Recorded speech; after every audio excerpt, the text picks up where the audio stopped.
ಕಾರ್ಯನಿರ್ವಹಿಸಿದವರಿಗೆ ಈ ಪದಕ ಪ್ರದಾನ.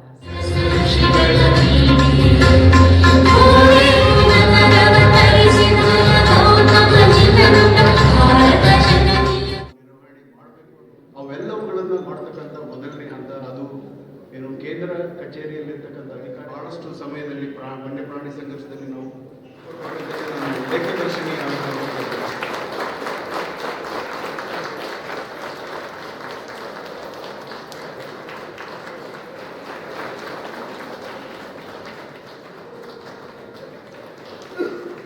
ಸ್ತುತ್ಯ ಕಾರ್ಯಕ್ಕಾಗಿ ಈ ವಿ ಗಣೇಶ್ ವಲಯ ಅರಣ್ಯಾಧಿಕಾರಿಗಳು, ಬನ್ನೇರಘಟ್ಟ ರಾಷ್ಟ್ರೀಯ. ನಿಮ್ಮ ಚಪ್ಪಾಳಿಯ ಗೌರವವೂ ಸಹ ಇವರೆಲ್ಲರಿಗೆ ಸಹಾಯವಾಗಬೇಕು.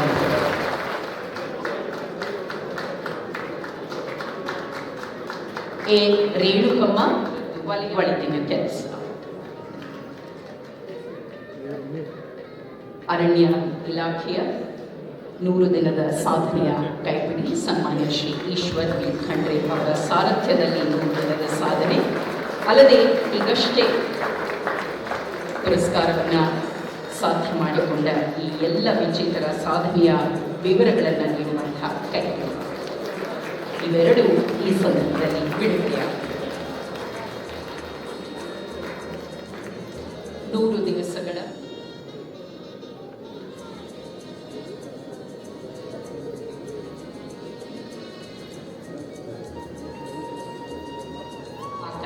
ಬಿಡುಗಡೆ.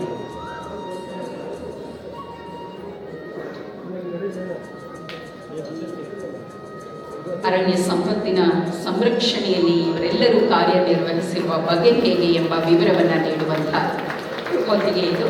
ಅದನ್ನು ಸನ್ಮಾನ್ಯ ಮುಖ್ಯಮಂತ್ರಿಗಳು ಬಿಡುಗಡೆಗೊಳಿಸಿದ್ದಾರೆ.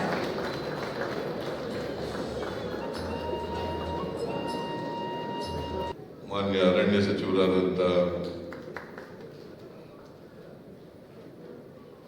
ಶ್ರೀ ಈಶ್ವರ್ ವಿ ಖಂಡ್ರೆ ಅವರ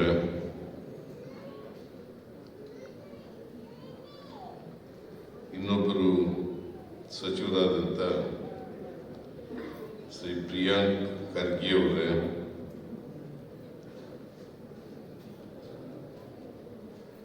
ಅಪರ ಮುಖ್ಯ ಕಾರ್ಯದರ್ಶಿಗಳಾದಂಥ ಜಾವೀದ್ ಅಖ್ತರ್ ಅವರ ಪ್ರಧಾನ ಮುಖ್ಯ ಅರಣ್ಯ ಸಂರಕ್ಷಣಾಧಿಕಾರಿಗಳಾದಂಥ ಶ್ರೀ ರಾಜೀವ್ ರಂಜನ್ ಅವರ ಇಲಾಖೆಯ ಇತರ ಹಿರಿಯ ಅಧಿಕಾರಿಗಳೇ, ಎಲ್ಲ ಅಧಿಕಾರಿ ಸ್ನೇಹಿತರೆ, ಇಲ್ಲಿ ಆಗಮಿಸಿರ್ತಕ್ಕಂಥ ಎಲ್ಲ ಸೋದರ ಸೋದರಿಯರೇ, ಮಾಧ್ಯಮದ ಗೆಳೆಯರು,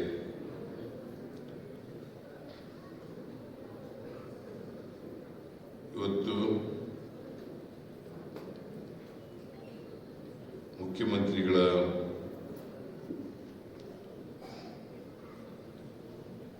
ಪದಕ ವಿತರಣಾ ಕಾರ್ಯಕ್ರಮ ಇದೆ.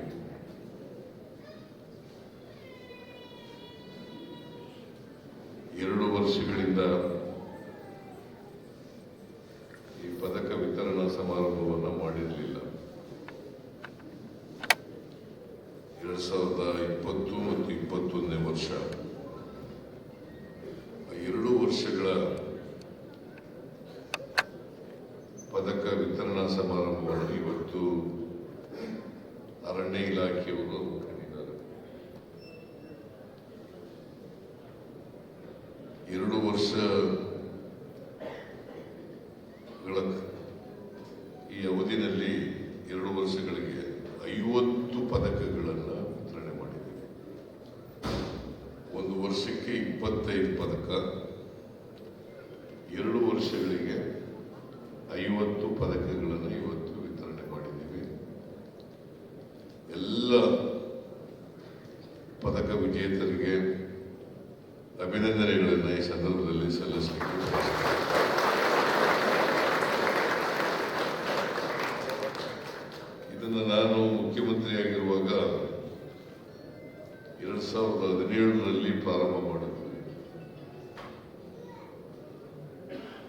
ಪೊಲೀಸ್ನವರಿಗೆ ನಾವು ಮುಖ್ಯಮಂತ್ರಿಗಳ ಪದಕಗಳನ್ನು ವಿತರಣೆ ಮಾಡ್ತಾ ಇದ್ದೀವಿ.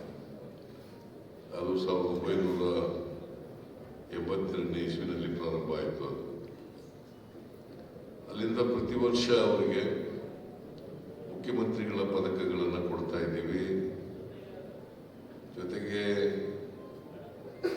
ಬೇರೆ ಪದಕಗಳನ್ನು ಕೂಡ ಅವರಿಗೆ ಕೊಡ್ತಾ ಇದ್ದೀವಿ.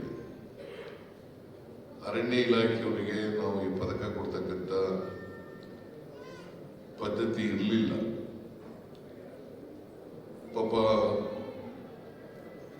ಅರಣ್ಯ ಇಲಾಖೆಯಲ್ಲಿ ಕೆಲಸ ಮಾಡ್ತಕ್ಕಂಥವರು ಕೂಡ ಕ್ಲಿಷ್ಟ ಪರಿಸ್ಥಿತಿನಲ್ಲಿ ಕೆಲಸ ಮಾಡ್ತಾರೆ, ಅರಣ್ಯ ಸಂರಕ್ಷಣೆ ಮಾಡ್ತಾರೆ, ಕಾಡು ಪ್ರಾಣಿಗಳನ್ನ, ವನ್ಯಜೀವಿಗಳನ್ನ ಅವುಗಳ ರಕ್ಷಣೆ ಮಾಡ್ತಕ್ಕಂಥ ಕೆಲಸವನ್ನು ಮಾಡ್ತಾರೆ, ಕಾಡನ್ನು ಬೆಳೆಸ್ತಕ್ಕಂಥ ಕೆಲಸವನ್ನು ಮಾಡ್ತಾರೆ. ಇಲ್ಲಿ ಅಸಾಧಾರಣ ಸೇವೆ ಮಾಡಿರ್ತಕ್ಕಂಥ ಅಧಿಕಾರಿಗಳಿಗೆ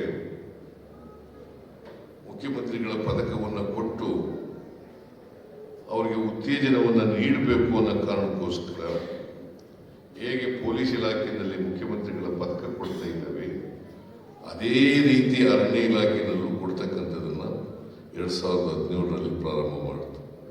17, 18, 19ರಲ್ಲಿ ಪದಕಗಳನ್ನು ಕೊಟ್ಟಿದ್ದಾರೆ.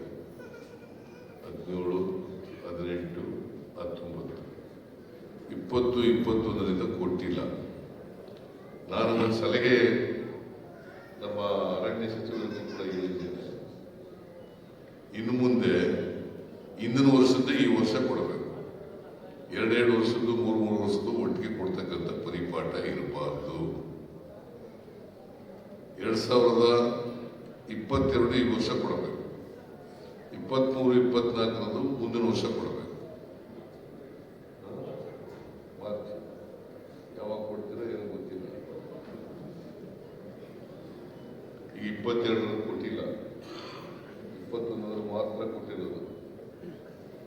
ಸೊ ನೀವು 22 ಕೊಡಬೇಕಾಗಿತ್ತು ಈ ವರ್ಷ. ಸೊ ಇನ್ನು ಮುಂದೆ ಮುಂದಿನ ವರ್ಷ 2 ವರ್ಷದ್ದು ಕೊಟ್ಟು ಆಮೇಲೆ ನಂತರ ಪ್ರತಿ ವರ್ಷನೂ ಕೂಡ ಕೊಡ್ತಕ್ಕಂಥದ್ದನ್ನು ಮಾಡಬೇಕು. ಯಾಕಂತಂದ್ರೆ ಅವರು ಪಾಪ ಯಾರು ವಿಜೇತರಾಗಿರ್ತಾರೆ, ಆ ವಿಜೇತರು ಅಂತ ನೀವು ಆಯ್ಕೆ ಮಾಡ್ತೀರಿ, ಅವರು 2 ವರ್ಷಗಳು 3 ವರ್ಷಗಳು ಕಾಯಬೇಕಾದಂಥ ಅಗತ್ಯ ಇಲ್ಲ. ಪ್ರತಿ ವರ್ಷನೂ ಕೂಡ ಅವರು ಗೌರವಿಸ್ತಕ್ಕಂಥ ಕೆಲಸ ಮಾಡೋದು ಬಹಳ ಒಳ್ಳೆಯದು ಅಂತೇಳಿ ನನ್ನ ಸಲಹೆ. ಅದನ್ನು ಅರಣ್ಯ ಇಲಾಖೆಯವರು ಮಾಡಬೇಕು. ಇವತ್ತು ಕರ್ನಾಟಕನೂ ಕೂಡ ಇಡೀ ದೇಶದಲ್ಲಿ ಅರಣ್ಯ ಸಂರಕ್ಷಣೆ, ವನ್ಯಜೀವಿಗಳ ಸಂರಕ್ಷಣೆ ಮಾಡೋದ್ರಲ್ಲಿ ಮುಂಚೂಣಿನಲ್ಲಿದೆ ಅಂತಕ್ಕಂಥ ಮಾತುಗಳನ್ನು ಹೇಳಲಿಕ್ಕೆ ಬಯಸ್ತೇನೆ.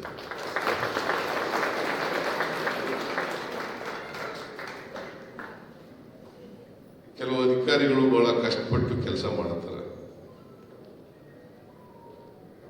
ಅವರಿಗೆ ಬೆಂತಟ್ಟಬೇಕಾಗಿರ್ತಕ್ಕಂಥದ್ದು, ಅವರಿಗೆ ಉತ್ತೇಜನ ಕೊಡಬೇಕಾಗಿರ್ತಕ್ಕಂಥದ್ದು, ಅವರಿಗೆ ಪ್ರೋತ್ಸಾಹಿಸಬೇಕಾಗಿರ್ತಕ್ಕಂಥದ್ದು ಸರ್ಕಾರದ ಕರ್ತವ್ಯ, ಜವಾಬ್ದಾರಿ. ಆದರೆ ಫಾರೆಸ್ಟ್ ಅನ್ನು ಕೂಡ ಹೆಚ್ಚು ಹೆಚ್ಚು ಬೆಳೆಸಲಿಕ್ಕೆ ಪ್ರಯತ್ನವನ್ನು ಮಾಡಬೇಕು. ಯಾಕಂದ್ರೆ ನಮ್ಮಲ್ಲಿ ಒಟ್ಟು ಭೂಪ್ರದೇಶದಲ್ಲಿ ಕರ್ನಾಟಕದಲ್ಲಿರ್ತಕ್ಕಂಥದ್ದು 20% ಮಾತ್ರ ಕಾಡು. 20 ಅಂತ ನನಗಿರೋ ಇನ್ಫಾರ್ಮೇಶನ್, 22 ಅಂತ ಹೇಳ್ತಾ ಇದ್ದೀನಿ. ನನಗೆ ಗೊತ್ತಿಲ್ಲ, ನನಗಿರೋ ಇನ್ಫಾರ್ಮೇಶನ್ನು 20%. ಅವರು 22 ಅಂತ ಹೇಳ್ತಾ ಇದ್ದಾರೆ. ಓಕೆ, 2% ಜಾಸ್ತಿ ಆಗಿದೆ. ಆದರೆ ಕನಿಷ್ಠ 33% ಇರಬೇಕು. 33% ಇದ್ರೆ ಈ ಹವಾಮಾನ ವೈಪರೀತ್ಯ ಇವೆಲ್ಲ ತಪ್ಪಿಸ್ಲಿಕ್ಕೆ ಸಾಧ್ಯ ಅಲ್ವಾ? ಇವತ್ತು ಹವಾಮಾನ ವೈಪರೀತ್ಯ ಬಹಳ ಜಾಸ್ತಿ ಆಗ್ತಾ ಇದೆ. ಈಗ ನೋಡಿ, ಈ ವರ್ಷ ಮಳೆ ಇಲ್ಲ. ಈ ವರ್ಷ ಮಳೆ ಇಲ್ಲದಿದ್ದರಿಂದ ಅನೇಕ ಸಮಸ್ಯೆಗಳನ್ನು ಎದುರಿಸಬೇಕಾಗಿದೆ. ನಾವು ಕಾವೇರಿ ನೀರಿನ ಸಮಸ್ಯೆ ಎದುರಿಸಬೇಕಾಗಿದೆ, ಬರಗಾಲದ ಸಮಸ್ಯೆಯನ್ನು ಎದುರಿಸಬೇಕಾಗಿದೆ, ಬೆಳೆ ಉತ್ಪನ್ನ ಕಡಿಮೆ ಆಗ್ತದೆ, ಆಹಾರದ ಉತ್ಪಾದನೆ ಕಡಿಮೆ ಆಗ್ತದೆ. ಆಹಾರದ ಉತ್ಪಾದನೆ ಕಡಿಮೆ ಆದರೆ GDP ಬೆಳವಣಿಗೆ ಕಡಿಮೆ ಆಗ್ತದೆ. ಪ್ರತಿಯೊಬ್ಬರ ತಲಾ ಆದಾಯ ಕಡಿಮೆ ಆಗ್ತದೆ, ರಾಜ್ಯದ ಅಭಿವೃದ್ಧಿ ಕಡಿಮೆ ಆಗ್ತದೆ. ಸೊ ಇವೆಲ್ಲ ಪರಿಸ್ಥಿತಿ ಇವತ್ತು 40 ಲಕ್ಷ ಹೆಕ್ಟೇರ್ ಪ್ರದೇಶದಲ್ಲಿ ಬೆಳೆ ಹಾನಿಯಾಗಿದೆ. 40 lakh ಹೆಕ್ಟೇರ್ಸ್, ನಾಟ್ ಎಕರೆಗಳಲ್ಲ, 40 ಲಕ್ಷ ಹೆಕ್ಟೇರ್ ಪ್ರದೇಶದಲ್ಲಿ ಬೆಳೆ ನಷ್ಟ ಆಗಿದೆ.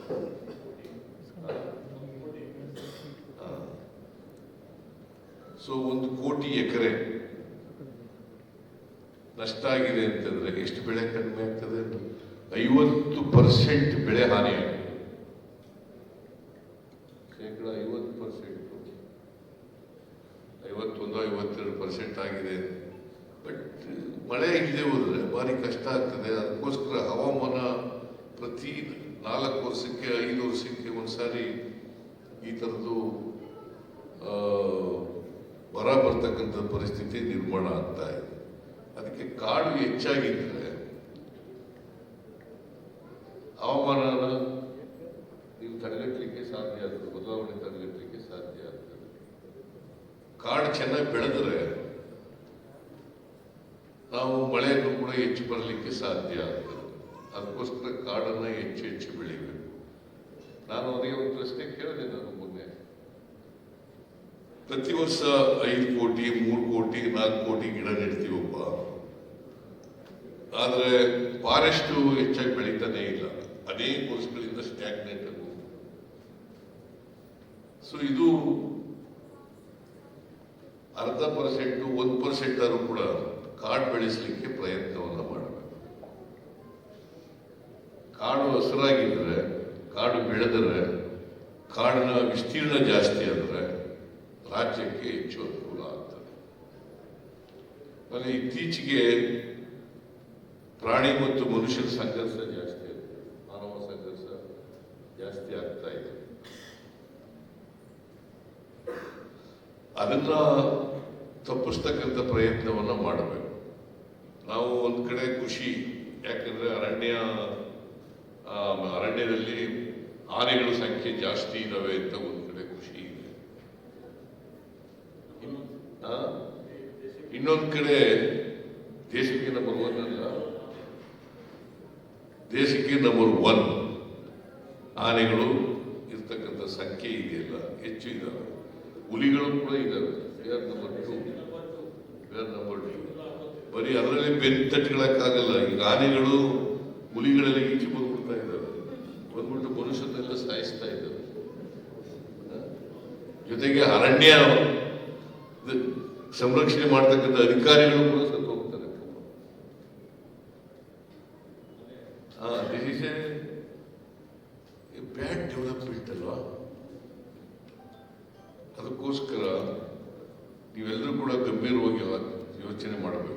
ಅರಣ್ಯ ಪ್ರಾಣಿಗಳು ಜಾಸ್ತಿ ಆಗ್ತಾ ಇದ್ದಾವೆ, ಓಕೆ, ಬಟ್ ಪ್ರಾಣಿಗಳು ಮನುಷ್ಯ ಸಂಘರ್ಷ ನಡೀತಾ ಇದೆಯಲ್ಲ, ಆ ಸಂಘರ್ಷನ ಕಡಿಮೆ ಮಾಡಲಿಕ್ಕೆ ಪ್ರಯತ್ನವನ್ನು ಮಾಡಬೇಕು. ಅದಕ್ಕೆ ಏನ್ ಬೇಕು? ಈ ಸಾರಿ ನಾನು ಬ್ಯಾರಿಕೇಡ್ ಹಾಕ್ಲಿಕ್ಕೆ ದುಡ್ಡು ಕೊಟ್ಟಿದ್ದೀನಿ, 120 ಕೋಟಿ ರೂಪಾಯಿ ಬಜೆಟ್ನಲ್ಲಿ. ಹೆಚ್ಚುವರಿನೂ ಕೊಡಬೇಕು ಅಂತೇಳಿ ಅರಣ್ಯ ಮಂತ್ರಿಗಳು ಹೇಳಿದ್ದಾರೆ. ನೋಡೋಣ, ಯಾಕಂದ್ರೆ ಇಲ್ಲಿ ಬಹಿರಂಗ ಸಭೆಯಲ್ಲಿ ಕೊಡ್ತೀನಿ ಅಂತ ಹೇಳಿದ್ಮೇಲೆ ಸುಮ್ಮನೆ ಇರೋದು. ಅವ್ರ ಬೇಡಿಕೆನ ಗಂಭೀರವಾಗಿ ಪರಿಶೀಲನೆ ಮಾಡ್ತೀವಿ ಅಂತ ಮಾತ್ರ ಹೇಳಲಿಕ್ಕೆ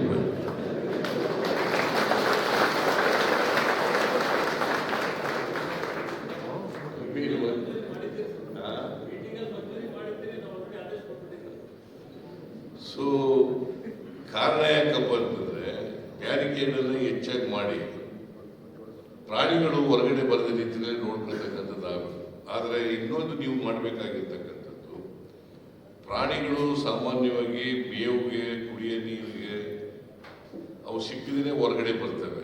ಅದು ಸಿಕ್ಕ ರೀತಿಯಲ್ಲಿ ಮಾಡ್ತಕ್ಕಂಥದ್ದು ಕೂಡ ನಿಮ್ಮ ಜವಾಬ್ದಾರಿ ಅಂತಕ್ಕಂಥದ್ದನ್ನು ಹೇಳಲಿಕ್ಕೆ ಬಯಸ್ತಾ ಇದ್ದೇನೆ.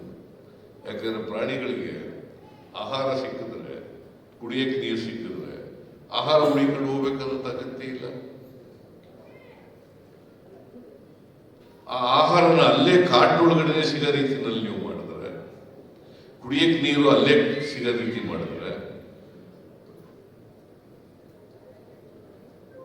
ಅವು ಆನೆಗಳು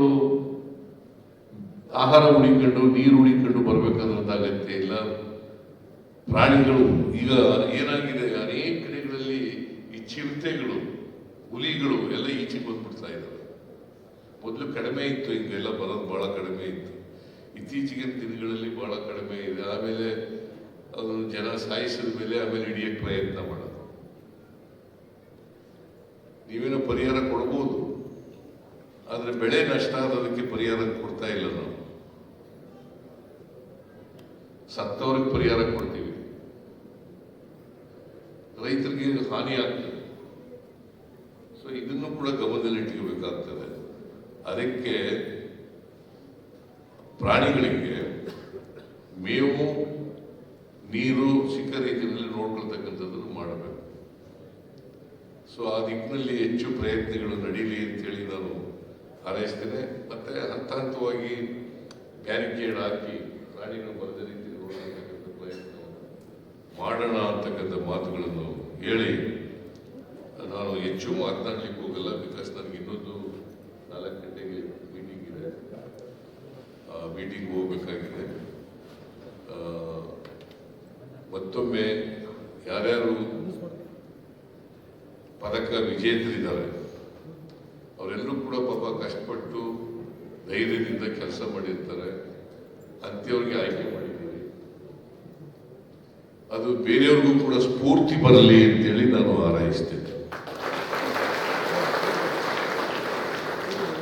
ಇನ್ನು ಹೆಚ್ಚಾಗಿ ಅರಣ್ಯ ಸಂರಕ್ಷಣೆ ಮಾಡ್ತಕ್ಕಂಥ, ವನ್ಯಜೀವಿ ಸಂರಕ್ಷಣೆ ಮಾಡ್ತಕ್ಕಂಥ ಕೆಲಸವನ್ನ ಮಾಡಲಿ ಅಂತೇಳಿ ಹಾರೈಸಿ, ಮತ್ತೊಮ್ಮೆ ಎಲ್ಲ ಪದಕ ವಿಜೇತರಿಗೆ ಅಭಿನಂದನೆಗಳನ್ನು ಹೇಳಿ ನನ್ನ ಮಾತನ್ನು ಮುಗಿಸ್ತೇನೆ. ನಿಮ್ಮೆಲ್ಲರಿಗೂ ನಮಸ್ಕಾರ. 3000 ನೀರು ಕ್ಯೂಸೆಕ್ಸ್ 15ನೇ ತಾರೀಕುವರೆಗೂ ಬಿಡಬೇಕು ಅಂತ ಆದೇಶ ಬಂದಿದೆ ಪ್ರಾಧಿಕಾರದಿಂದ. ಅದೇ ಇವತ್ತು ಮೀಟಿಂಗ್ ಇತ್ತು, ನಾನು ನೋಡ್ತೀನಿ, ನನಗೆ ಗೊತ್ತಿಲ್ಲ. ಆದೇಶ ಹೇಳ್ತಾ ಇದ್ದೀನಿ, ಮೀಟಿಂಗು ಇವತ್ತು Kaveri water management authority meeting,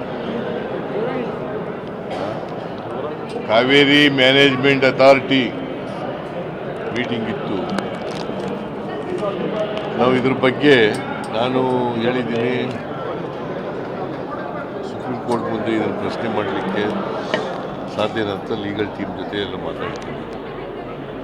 ಆಮೇಲೆ ಇವತ್ತು ರಿಟೈರ್ಡ್ ಸುಪ್ರೀಂ ಕೋರ್ಟ್ ಜಡ್ಜಸ್ ಅವ್ರನ್ನ ಮೀಟಿಂಗ್ ಕರೆದಿದ್ದೀನಿ ಈಗ 4 ಗಂಟೆಗೆ. ಸೊ ಅವ್ರ ಜೊತೆ ಮಾತಾಡಿ ಆಮೇಲೆ ಏನು ಮಾಡಬೇಕು ಅಂತ ತೀರ್ಮಾನ ಮಾಡಿ. ಯಾಕೆ ಹಿನ್ನಡೆ ಆದೇಶಗಳೇ ಬರ್ತಾ ಇರ್ತಾವಲ್ಲ ಸರ್ ಪದೇ ಪದೇ? ಯಾವಾಗಲೂ ಕರ್ನಾಟಕಕ್ಕೆ ಹಿನ್ನಡೆನೇ ಆಗ್ತಾ ಇರುತ್ತಲ್ಲ ಪದೇ ಪದೇ ಕಾನೂನಾತ್ಮಕವಾಗಿ. ನಾವು ನಮ್ಮ ಎಲ್ಲ ವಾಸ್ತವಾಂಶಗಳನ್ನು ರೆಗ್ಯುಲೇಟರಿ ಕಮಿಟಿ ಮುಂದೆ ಮತ್ತು ಮ್ಯಾನೇಜ್ಮೆಂಟ್ ಅಥಾರಿಟಿ ಮುಂದೆ ಇಟ್ಟಿದ್ದೀವಿ, ಸುಪ್ರೀಂ ಕೋರ್ಟ್ ಮುಂದೆ ಇಟ್ಟಿದ್ದೀವಿ. ಆದರೂ ಕೂಡ ನಮಗೆ ನ್ಯಾಯ ಸಿಗ್ತಾ ಇಲ್ಲ. ನೋಡೋಣ, ಇವತ್ತು ಮಾತಾಡಿ ಆಮೇಲೆ ಒಂದು ತೀರ್ಮಾನ ಮಾಡಿ. ಸರ್, ಸಿಂಗಾಪುರಕ್ಕೆ ಅಕ್ಕಿ ಕೊಡ್ತಾವ್ರೆ, ರಾಜ್ಯಕ್ಕೆ ಅಕ್ಕಿ ಕೊಡ್ತಾ ಇಲ್ಲ ಅಂತ ಆರೋಪ. ಸಿಂಗಾಪುರಕ್ಕೆ ಕೇಂದ್ರ ಸರ್ಕಾರ ಅಕ್ಕಿ ಕೊಡ್ತಾ ಇದೆ, ನಮ್ಮ ರಾಜ್ಯಕ್ಕೆ ಕೊಡ್ತಾ ಇಲ್ಲ ಅನ್ನುವಂಥ. ಸಿಂಗಾಪುರಕ್ಕೆ ಕಳಿಸ್ತಾ ಇದಾರಂತೆ ಸರ್ ಅಕ್ಕಿನ. ಅವರು ರಾಜಕೀಯ ಮಾಡ್ತಾ ಇದ್ದಾರೆ. ಬಡವರಿಗೆ ಅಕ್ಕಿ ಕೊಡೋದನ್ನು ಅಕ್ಕಿ ಇಟ್ಕೊಂಡು ಕೊಡಲಿಲ್ಲ ನಮಗೆ. ಅಕ್ಕಿ ಇಟ್ಕೊಂಡು ಅದೇನು ಪುಕ್ಕಟೆ ಕೊಡ್ತಿರ್ಲಿಲ್ಲ. ನಾವು ದುಡ್ಡು ಕೊಡ್ತಾ ಇದ್ದೀವಪ್ಪ, ಕುಡಿ ಅಕ್ಕಿನ ಅಂತ ಹೇಳಿ ಕೊಡ್ತೀವಿ ಅಂತ ಒಪ್ಕೊಂಡು ಕೇಂದ್ರ ಸರ್ಕಾರ ಕೊಡಲ್ಲ. ಅಂದರೆ ರಾಜಕೀಯ. ಬಡವ್ರ ಕಾರ್ಯಕ್ರಮ ಮಾಡೋಕ್ಕೆ ಅವ್ರಿಗೆ ಆಸಕ್ತಿ ಇಲ್ಲ. ಬಡವರಿಗೆ ವಿರುದ್ಧವಾಗಿ ನಡ್ಕೊಳ್ತಕ್ಕಂಥ ಭಾರತೀಯ ಜನತಾ ಪಕ್ಷ. ಸುಪ್ರೀಂ ಕೋರ್ಟ್ ಮೇಲ್ಮನವಿ ಏನಾದರೂ ಇದ್ರ ಬಗ್ಗೆ ಪ್ರಾಧಿಕಾರದ ಆದೇಶ ಮೀಟಿಂಗ್ ಮಾಡ್ತೀವಿ ಎಲ್ಲ ಲೀಗಲ್ ಟೀಮ್ ಜೊತೆ, ಇವ್ರ ಜೊತೆ ಎಲ್ಲ ಮಾತಾಡ್ತೀವಿ. ಇವತ್ತಿನ ಬಂದ್ ಎಕ್ಸ್ಪರ್ಟ್ಸ್ಗಳ ಜೊತೆ ಎಲ್ಲ ಸರ್, ಇವತ್ತು ಬಂದು ಕರ್ನಾಟಕ ಬಂದ್ ಬಗ್ಗೆ ಸರ್, ಕರ್ನಾಟಕ ಬಂದ್ ಕರೆ ಕೊಟ್ಟಿದ್ದೀವಿ. ಯಶಸ್ವಿಯಾಗಿದೆ ಅಂತ ಸರ್ ಕರ್ನಾಟಕ ಪ್ರತಿಭಟನೆ ಮಾಡೋಕ್ಕೆ ನಮ್ಮದೇನು ತೊಂದರೆ ಇಲ್ಲ, ಆದರೆ ಬಂದ್ ಮಾಡಬಾರ್ದು ಅಂತ ಹೇಳಿದ್ದು, ಆದರೂ ಬಂದ್ ಮಾಡಿದ್ದು. ಬಂದ್ ಮಾಡಬಾರ್ದು ಅಂತ ಹೇಳಿದ್ದು, ಯಾಕಂದರೆ ಸುಪ್ರೀಂ ಕೋರ್ಟ್ನವರು ಬಂದ್ ಆಚರಣೆಗೆ ಅವಕಾಶ ಕೊಡಬೇಡಿ ಅಂತ ಹೇಳಿದ್ರು. ನಾವು ಕೂಡ ಹೇಳಿದ್ದು ಬಂದ್ ಮಾಡಬೇಡಿ ಅಂತ ಹೇಳಿದ್ದು, ಮೆರವಣಿಗೆ ಮಾಡಬೇಡಿ, ಬಂದ್ ಮಾಡಬೇಡಿ. ಬಂದ್ ಮಾಡೋಕ್ಕೆ ಅವ್ರು ಕರೆದಿದ್ದಾರೆ, ಆದರೆ ಮೆರವಣಿಗೆ ಮಾಡೋಕ್ಕೆ ನಾವು ಬಿಟ್ಟಿಲ್ಲ ಎಲ್ಲೂ ಕೂಡ. ಮೆರವಣಿಗೆ ಮಾಡಲಿಕ್ಕೆ ಫ್ರೀಡಮ್ ಪಾರ್ಕ್ನಲ್ಲಿ ಮಾತ್ರ ಅವಕಾಶ ಕೊಟ್ಟಿದ್ದೀವಿ, ಬೇರೆ ಎಲ್ಲೂ ಕೊಟ್ಟಿಲ್ಲ.